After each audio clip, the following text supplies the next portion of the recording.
Assalamualaikum warahmatullahi wabarakatuh. Bismillahirrahmanirrahim. Alhamdulillahi rabbil alamin.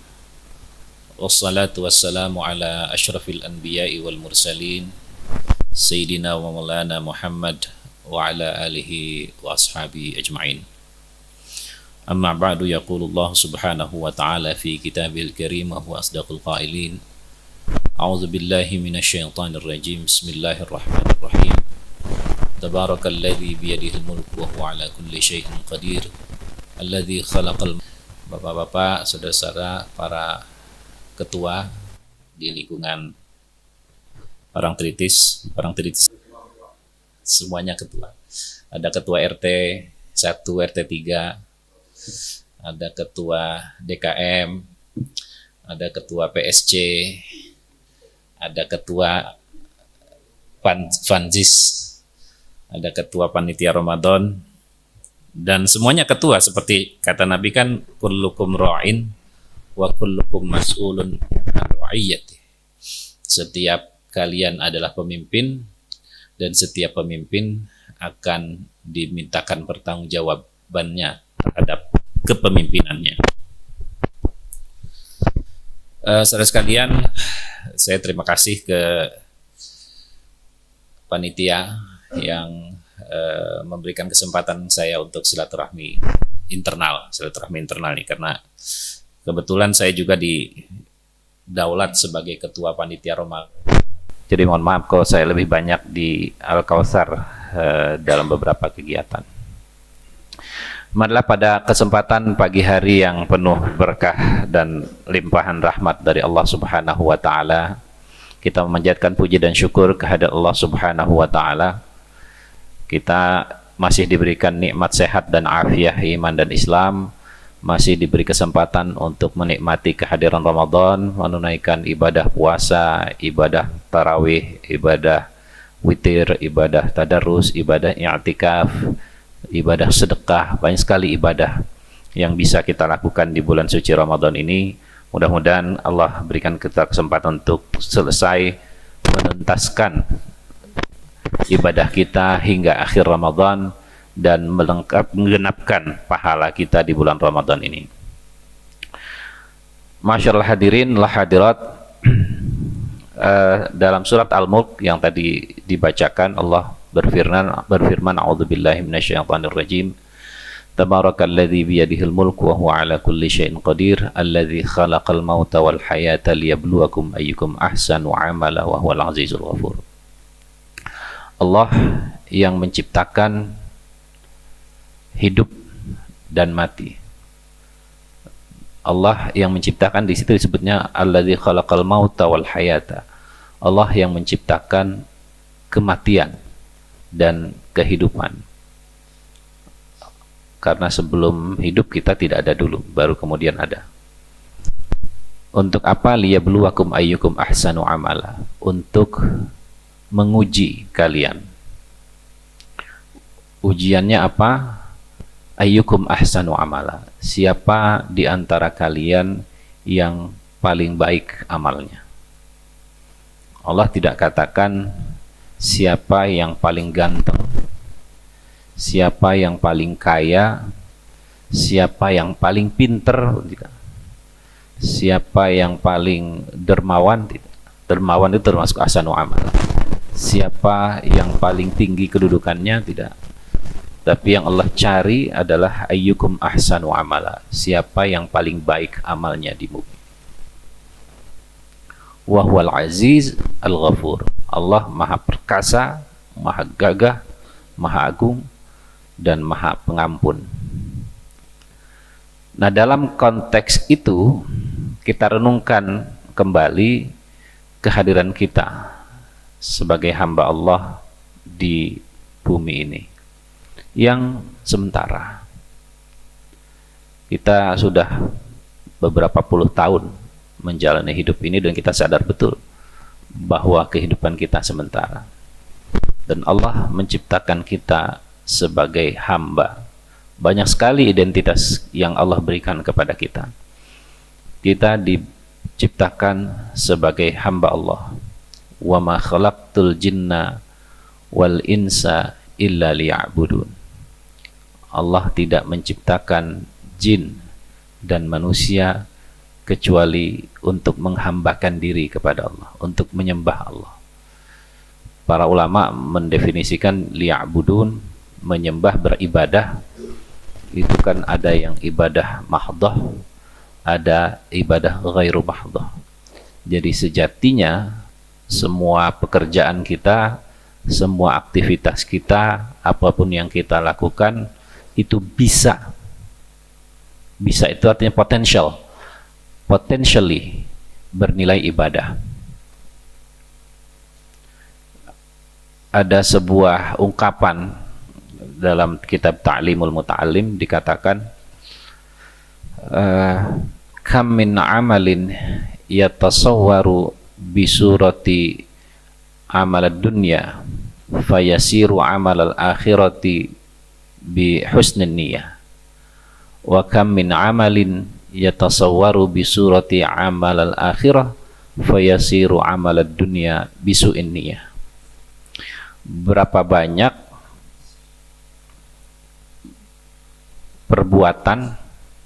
perbuatan manusia yang nampaknya, kelihatannya adalah perbuatan duniawi, makan, olahraga, bertransaksi, bekerja, itu kelihatannya adalah pekerjaan-pekerjaan duniawi. Tapi pekerjaan duniawi itu fayasiru amal al-akhirati bihusnin niyah. Dia menjadi bernilai perbuatan akhirat, artinya ada pahalanya karena motivasinya yang baik.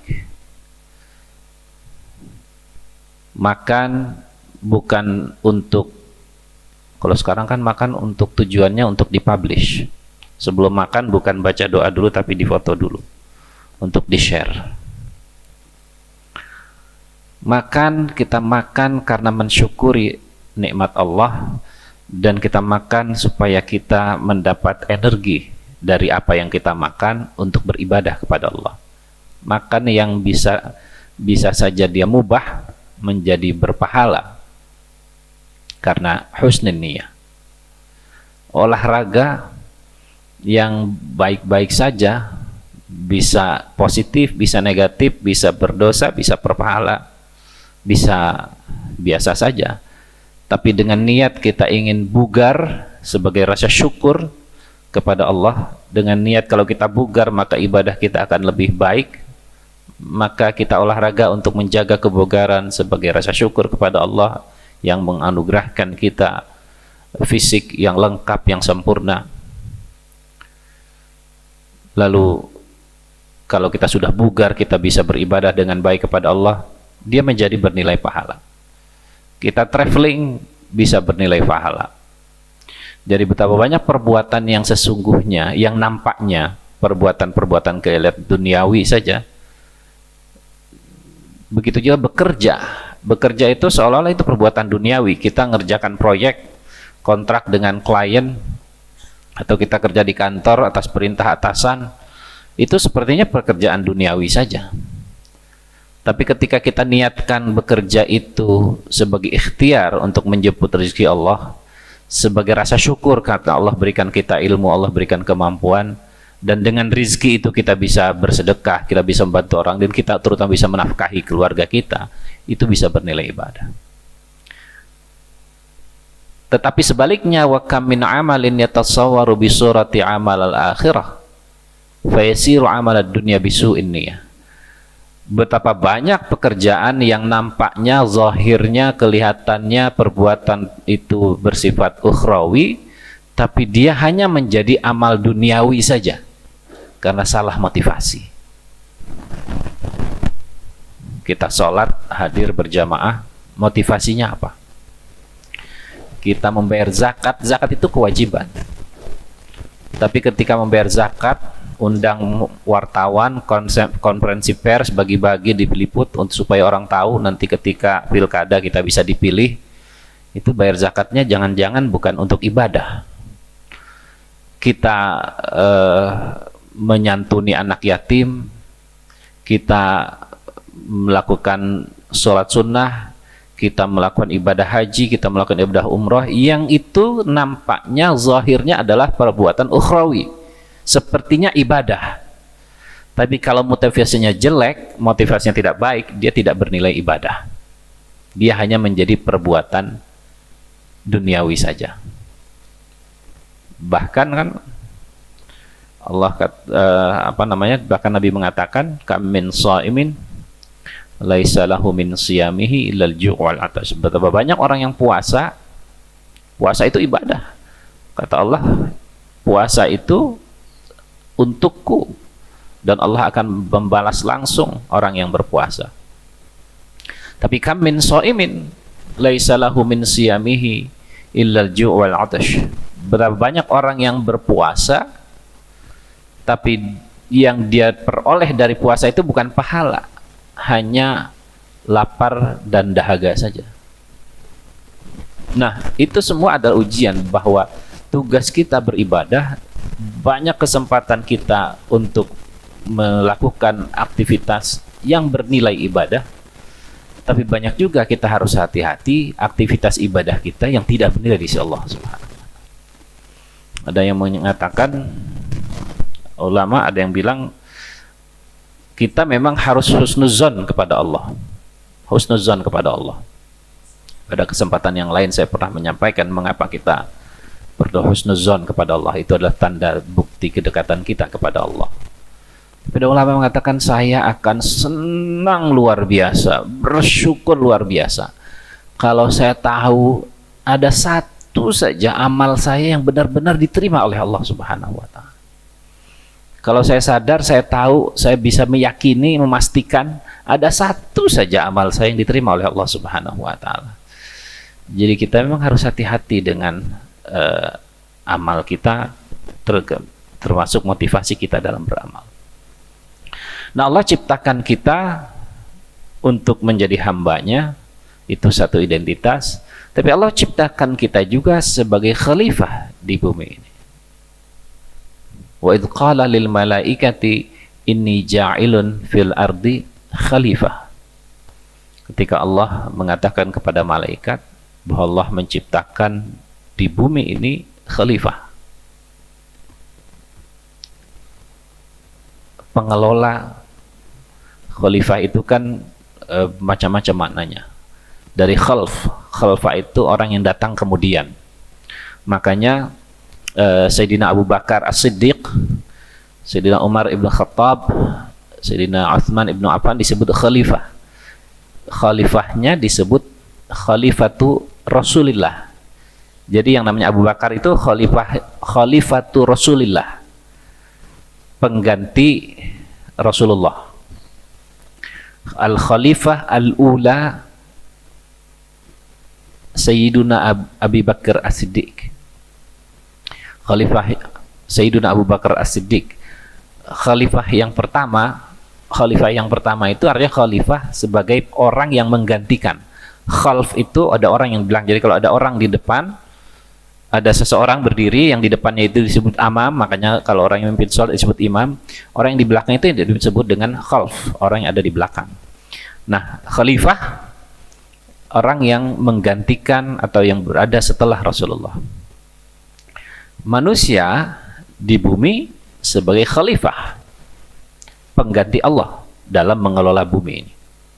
Allah ciptakan bumi beserta berbagai kekayaan yang ada di dalamnya untuk dikelola oleh kita sebagai manusia. Nah, ketika kita diamanahkan untuk mengelola bumi ini, itu sebetulnya pekerjaan berat. Jadi kita ini seolah-olah, Bapak Ibu sekalian, kita bayangkan bumi ini adalah sebuah mega proyek yang pekerjanya adalah kita semua. Pekerjanya adalah manusia yang diturunkan oleh Allah Untuk apa? Memang kita diperintahkan untuk memakmurkan bumi, untuk memanfaatkan berbagai anugerah Allah di bumi ini. Tetapi tujuan sebenarnya adalah Allah sedang menguji kita dengan menciptakan bumi dan menurunkan kita di bumi ini. Allah memberikan kita kesempatan untuk unjuk kebolehan di bumi ini. Jadi memakmurkan bumi, menjadikan dunia ini, bumi ini menjadi lebih baik, lebih sejahtera, lebih sehat, lebih aman, lebih tentram. Itu adalah proyek yang Allah berikan kepada kita. Kenapa? Karena pada akhirnya toh akan dihancurkan oleh Allah. Tapi dia ciptakan sebagai sarana bagi kita untuk unjuk kebolehan. Sama seperti kalau kita analogikan bagaimana sering kita katakanlah seorang konglomerat gitu ya, ingin mendidik anaknya untuk menjadi pengusaha sukses, diberikan sebuah perusahaan kecil-kecilan sebagai proyek percontohan untuk lihat dia potensinya bagus atau tidak. Nah, Allah berikan kepada kita bumi ini untuk kita kelola. Untuk apa? Untuk dilihat masing-masing bagaimana peran kita masing-masing dalam mengelola bumi. Bagaimana peran kita masing-masing dalam melaksanakan tugasnya di bumi ini. Apakah kita termasuk orang yang memanfaatkan kesempatan dengan baik, atau kita termasuk orang yang menyia-nyiakan kesempatan itu? Nah, untuk melakukan itu, untuk tugas yang sangat mulia itu, untuk melaksanakan tugas dan sekaligus ujiannya, Allah berikan kita bekal. Allah berikan kita berbagai macam potensi. Allah anugerahkan kita berbagai macam keunggulan yang tidak Allah berikan kepada manusia yang lain. Maaf, yang tidak Allah berikan kepada makhluk yang lain. Makhluk Allah banyak, tapi kita yang Allah katakan fi ahsani taqwim, makhluk yang Allah ciptakan dalam bentuknya yang sempurna. Allah berikan kita fisik yang sangat lengkap. Tidak ada yang bisa kita komplain, fisik kita luar biasa, ini Allah anugerahkan. Bandingkan dengan makhluk Allah yang lain.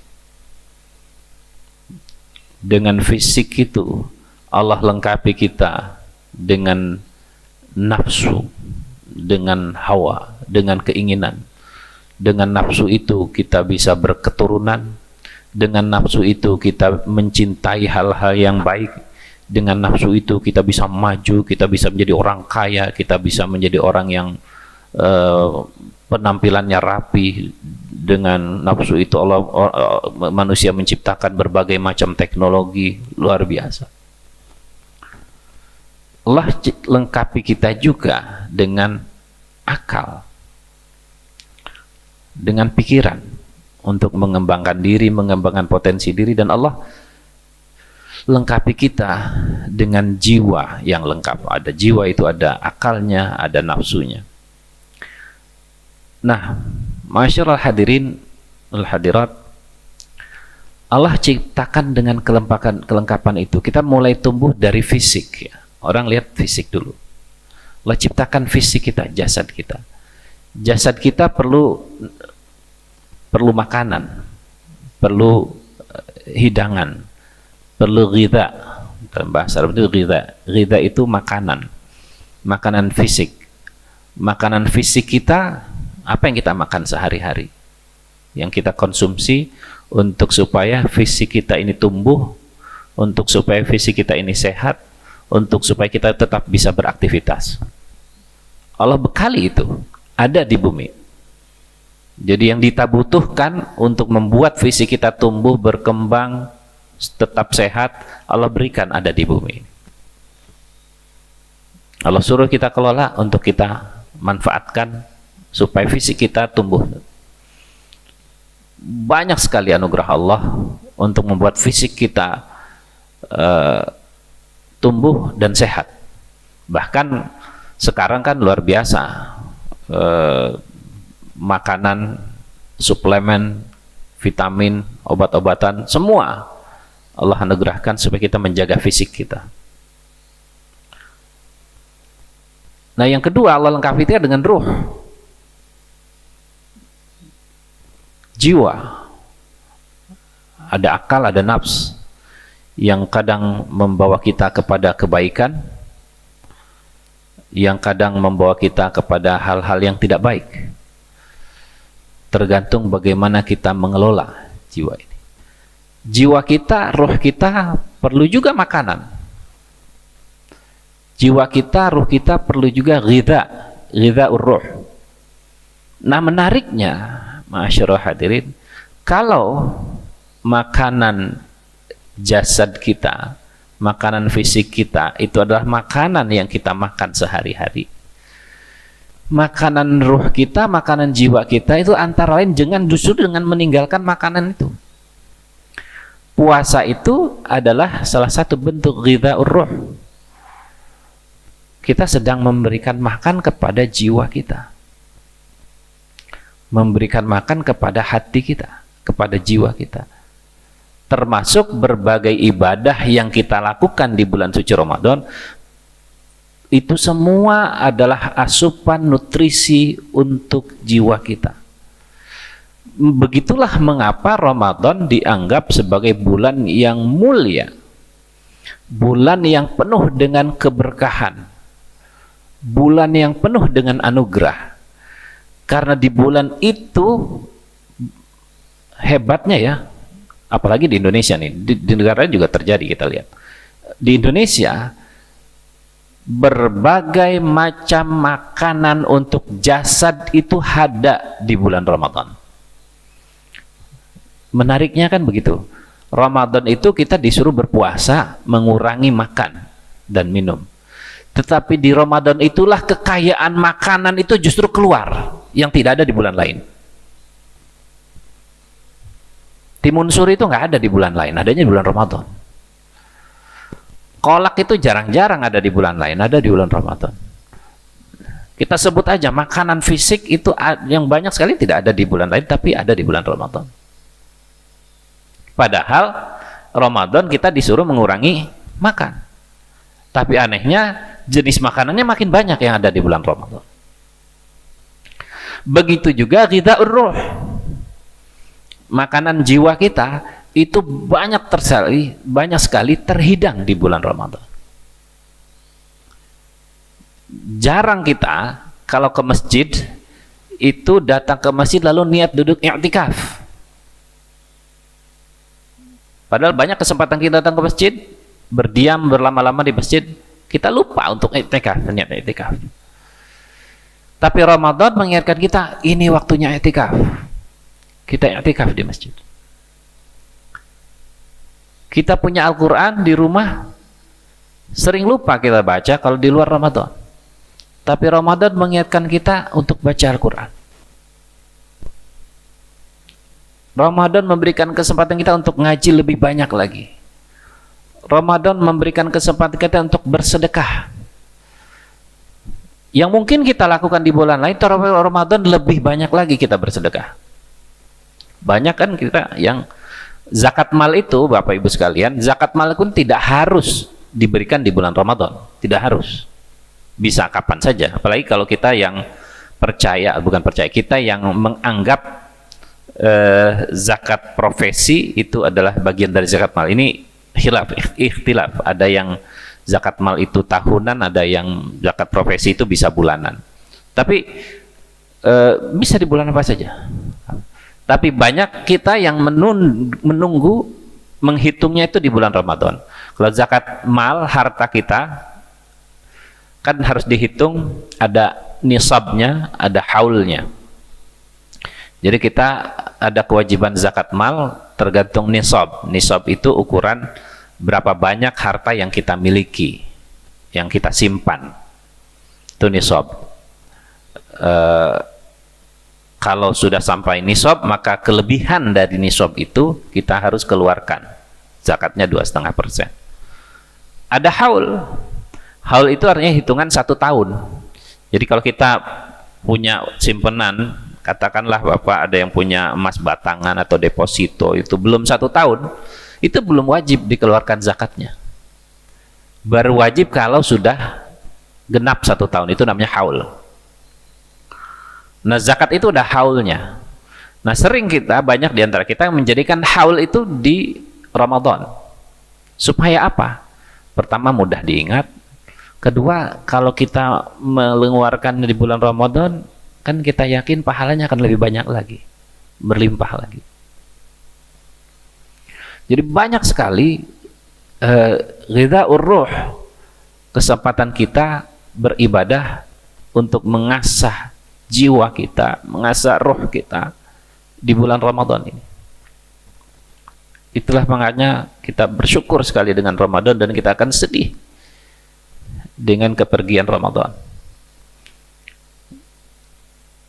Kita akan merasa, kalau kita sadar betul ya, kalau kita sadar betul Ramadan itu memberikan nutrisi yang luar biasa pada jiwa kita, kita akan sedih kehilangan Ramadan, meninggalkan Ramadan. Banyak orang yang mengatakan kan ketika selesai Ramadan kita bergembira karena menyambut Idul Fitri, hari raya. Tapi pada saat yang sama kita sedih karena nutrisi rohani kita mungkin akan berkurang. Berjalan lagi di bulan-bulan berikutnya, mungkin terkikis lagi keimanan, pengetahuan kita. Lalu datang lagi Ramadan, dikasih nutrisi lagi. Nah, ketika Ramadan ini datang, kita memberikan makanan kepada roh kita. Jadi karena itu kita ingatkan saudara-saudara kita, jangan hanya Ramadan itu memperbaiki nutrisi jasmani. Yang ketika datang buka puasa, mengumpulkan takjil. Takjil itu kan artinya sudah ada pergeseran makna takjil itu kan. Sekarang kita kalau dibilang takjil, itu artinya makanan untuk berbuka.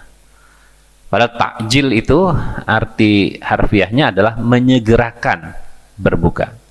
Takjilul fitri artinya menyegerakan. Takjilul iftar, menyegerakan berbuka. Nah, untuk menyegerakan berbuka, apa yang harus disiapkan? Makanan. Nah, lalu makanannya itu yang kita sebut takjil. Takjil itu artinya menyegerakan waktu berbuka. Karena Nabi sunnahkan mengakhirkan sahur dan menyegerakan berbuka. Nah, Allah anugerahi kita potensi jasad tadi dengan makanannya, potensi ruh tadi dengan makanannya. Lalu kita diberi kesempatan untuk mengabdi, berbuat sebaik-baiknya di bumi ini untuk memakmurkan bumi ini. Memakmurkan bumi dengan peran kita masing-masing.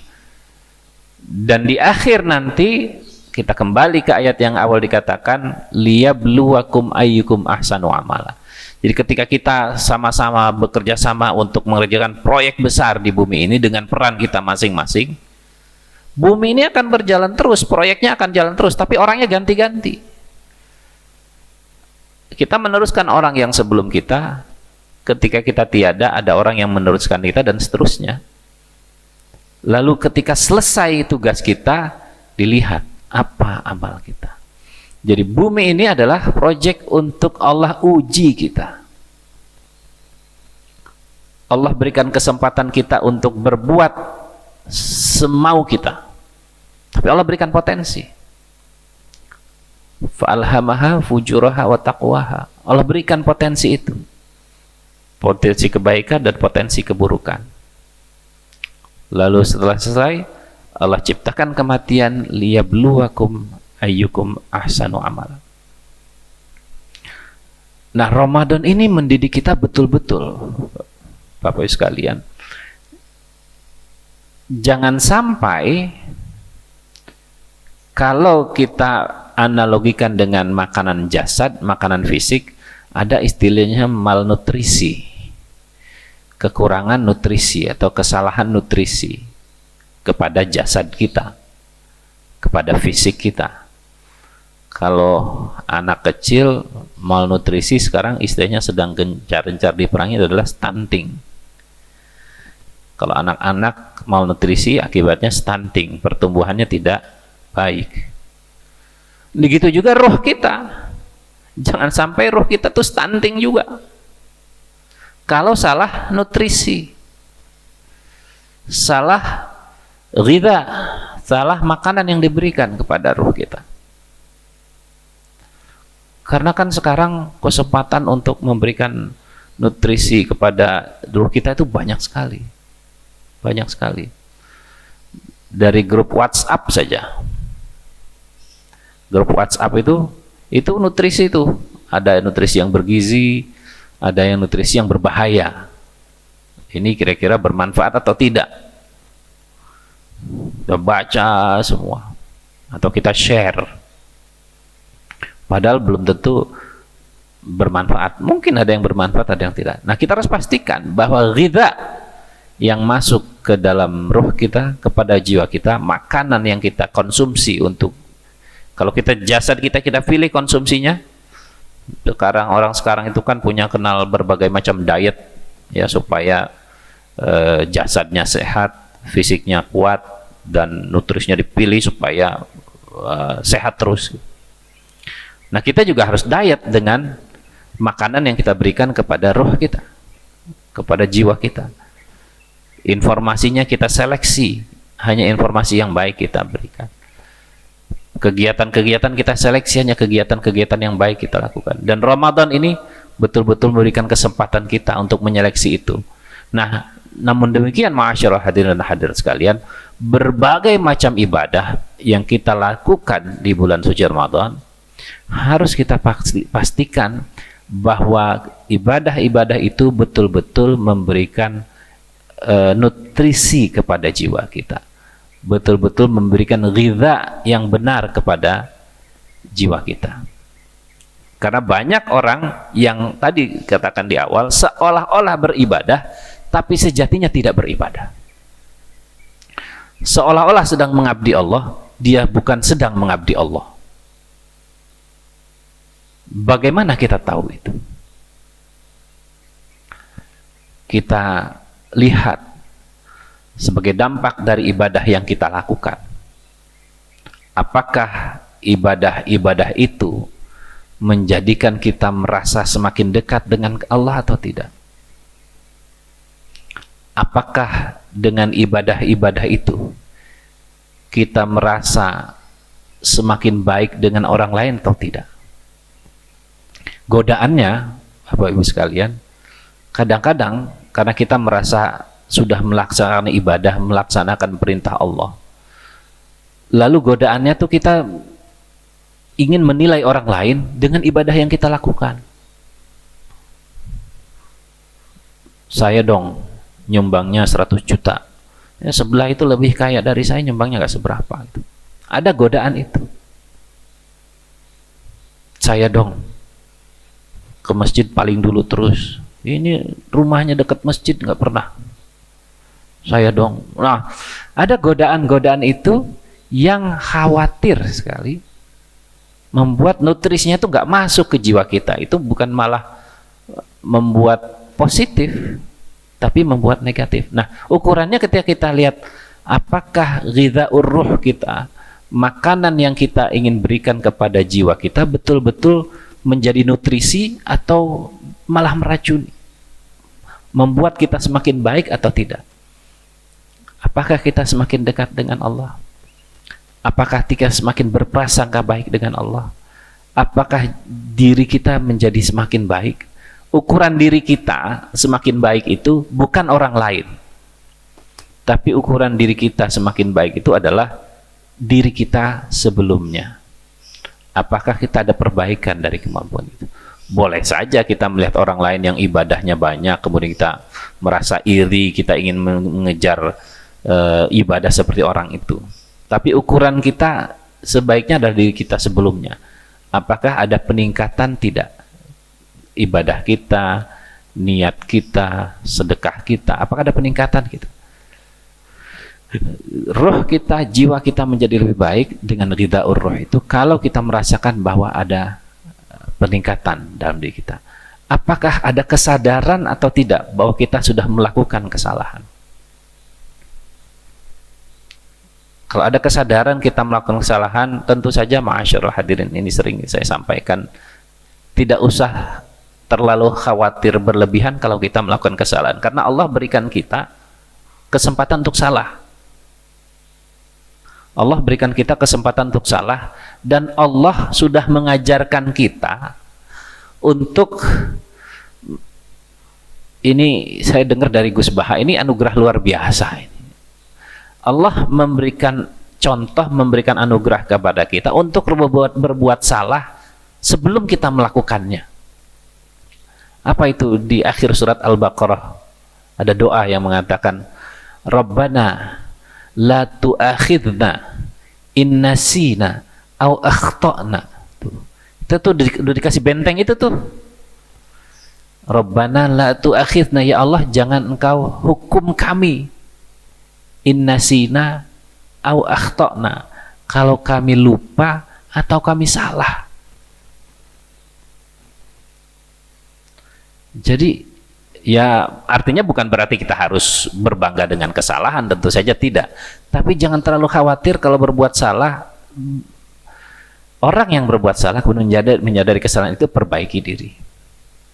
Kan juga dikatakan orang yang berbuat salah itu u'iddat lil muttaqin alladzina yunfiquna fis sarra'i wad dharra'i wal kadhimina al-ghayza wa 'afina an-nas wallahu yuhibbul alladzina idza fa'alu fahishatan aw zalamu anfusahum.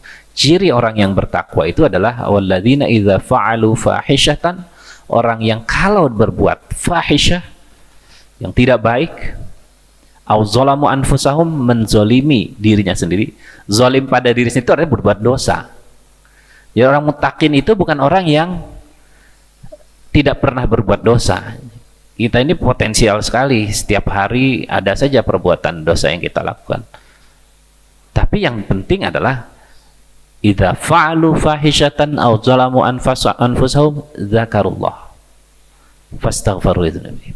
Kembali kepada Allah, ingat kepada Allah, lalu minta ampun kepada Allah. Nah, ciri bahwa kita, makanan rohani kita, makanan terhadap jiwa kita itu benar-benar masuk, nutrisinya tepat, adalah kita menyadari kesalahan kita, lalu kita minta ampun kepada Allah Subhanahu. Dan itu kita rasakan betul di bulan Ramadan. Oleh karena itu, ma'asyiral hadirin dan hadirat sekalian, kita bersyukur kepada Allah. Sebagai manusia kita diberi anugerah yang luar biasa, ahsani taqwim.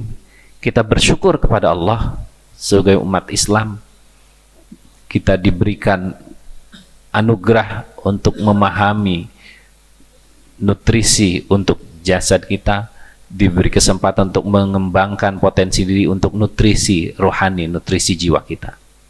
Dan Ramadan ini kita syukuri bahwa kita bisa memberikan nutrisi-nutrisi yang terbaik untuk jiwa kita, nutrisi-nutrisi yang terbaik untuk roh kita, dengan berbagai macam ibadah kepada Allah Subhanahu wa Ta'ala. Mudah-mudahan ibadah kita di bulan suci Ramadan ini benar-benar diterima oleh Allah Subhanahu wa Ta'ala, membawa kebaikan buat kita semua. Kalau ada kesalahan, ada dosa, kealpaan, sengaja, tidak disengaja yang kita lakukan, Allah ampuni, Allah lepaskan kita dari segala macam dosa tersebut, dan Allah perbaiki diri kita untuk menjadi lebih baik. Dan mudah-mudahan kita diberi kekuatan untuk melaksanakan tugas hingga akhir Ramadan dan seterusnya, dan Allah beri kesempatan untuk bertemu pada Ramadan yang akan datang.